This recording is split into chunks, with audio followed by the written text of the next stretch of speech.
Welcome to January's theme, Managing Privacy and Security Settings with Nicole and Joel. Hi everyone, today we're going to talk about something very important, staying safe online. I know we started a little bit earlier this year talking about that, but we're going to dive a little bit further. So let's start with personal information. What is personal information, Joel? Good question. That includes your name, address, phone number, birthday, school name. You should never share these details online, even if it's for a game or app. If a site asks you for this information, you got to stop and you got to ask an adult. Right, and so let's talk about our digital footprint. Did you know that everything you share online leaves a trail? For example, if you post a silly photo today, it'll still be there 5 years from now.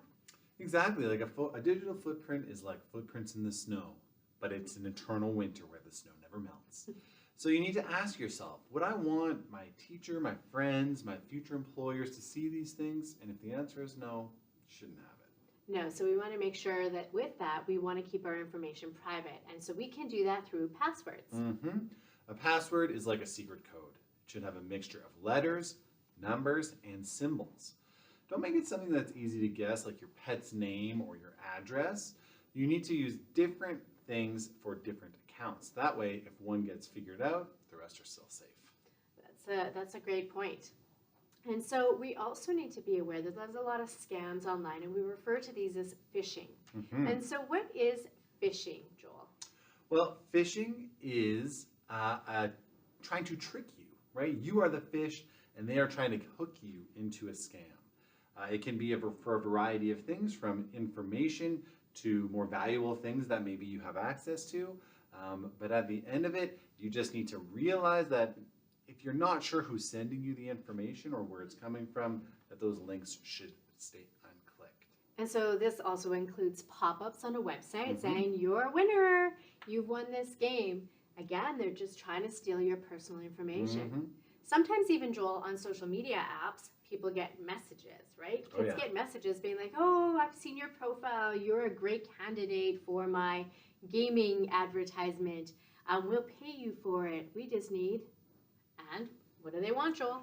Your information. So make sure that if anything seems a little sketchy or too good to be true, it likely is. Absolutely. And so always ask an adult if you have any questions or anything makes you a little bit confused. And so also with that, we need to make sure that we find websites and apps that are just right for us. Why might we want to do this, Joel? Well, even though there are some spaces that we know are not necessarily the safest, there are lots of areas that you can go and use the internet to help you with your math, reading, enjoyment, entertainment. It's really just about making sure that these are age appropriate, right? You can read them, you understand what they're asking you to do. The age rating on them is appropriate. And of course, if this is something that your teacher has assigned or that your family is asking you to get into, that's usually a good place to start. And so thinking a little bit forward on that, you usually have a Google Classroom that your teacher has all of your links in. And so really, you should only be clicking on the links to different websites and apps that your teacher has reviewed and has ensured that they are safe and there aren't any phishing scams or anything like that that might be on there. Of course, too, social media. Social media definitely can be a bit of an issue, and I know that, sometimes we're just starting to know what they are. So maybe your mom and dad have a Facebook account or an Instagram account. Maybe some friends of yours have a Snapchat account.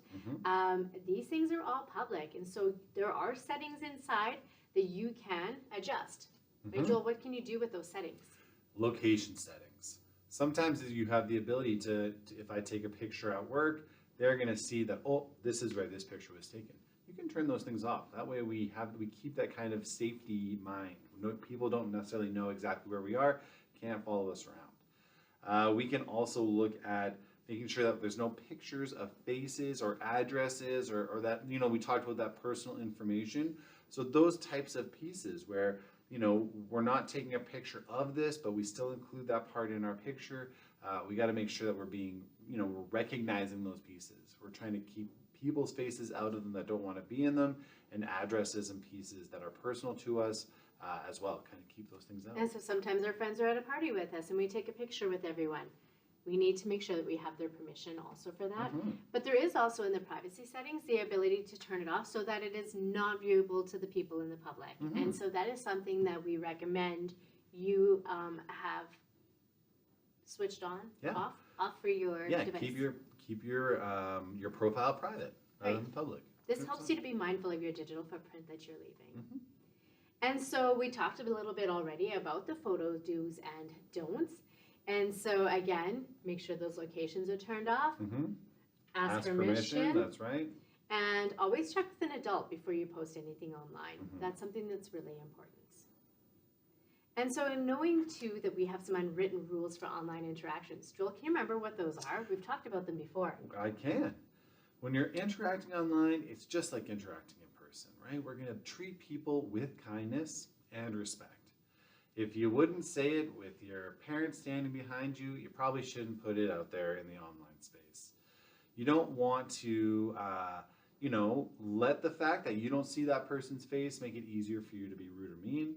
You want to make sure that you're calm, you're positive, and that you always understand that adults are around you. That can help kind of bring these disagreements or problems to an easy and calm solution. Absolutely. So if you wouldn't say something to someone's face in person or do something in person, Mhm. it's going to be the same online. Mhm. And so also, we've talked about cyberbullying last month in December.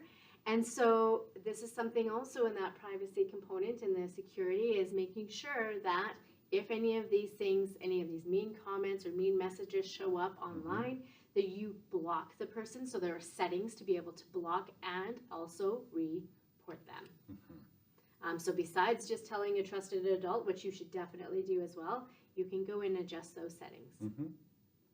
And then just some data security basics, Rachel. Mhm. We want to make sure that we're all aware that websites do collect information. So it doesn't matter what website you go to, they do collect information. Yeah, you've heard of cookies, right?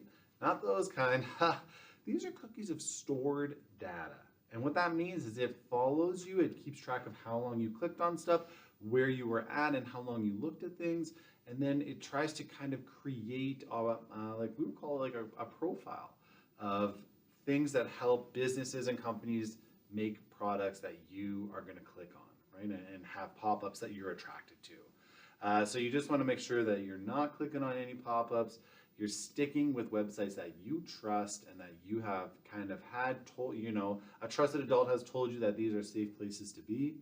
And as always, if you're feeling like you're in a space that you're not sure about anymore, your gut is probably telling you to be safe and to make sure that that's an okay thing to do.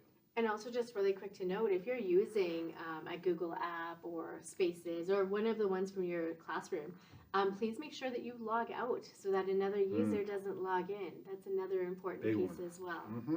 Always logging out. Same thing out of your Chromebooks. Same idea. Sign out. And so teachers, we do have a few resources for you. We have for grade 4s, we are looking at a little bit of that private and personal information and digging a little bit deeper into it with some scenarios. Grade 5s, you won't believe this.